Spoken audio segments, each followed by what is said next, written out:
नमस्कार। रोमालम्साल सप्तरी हाल काठमाडौँबाट कविता प्रेमीहरूका लागि कविताको सेली लिएर आएकी छु। कविताको शीर्षक छ यादले चुमेको प्रेम। यादले चुमेको प्रेम।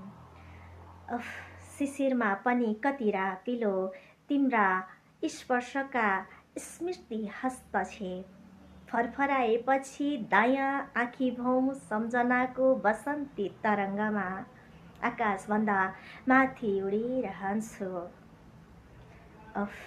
शिशिरमा पनि कति रापिलो तिम्रा स्पर्शका स्मृति हस्तक्षेप फरफराएपछि दायाँ आँखी भौँ सम्झनाको बसन्ती तरङ्गमा आकाशभन्दा माथि उडिरहन्छु। हो कविता लेख्ने तिम्रा हातले सिलाएको चौबन्दी लगाएर जानु छ मेला महोत्सवमा र माइती घर जानु छ लिएर तिम्रै प्रेमको फुल। हो कविता लेख्ने तिम्रा हातले सिलाएको चौबन्दी लगाएर जानु छ मेला महोत्सवमा र माइती घर जानु छ लिएर तिम्रै प्रेमको फुल।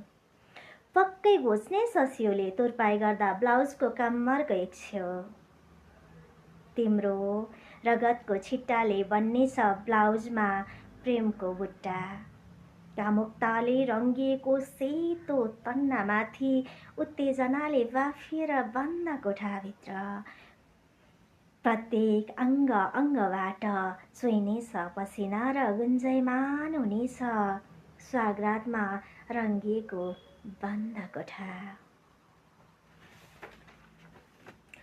फल सालिदिनु तिमीले दिएको रेशमी सारीको फेरमा।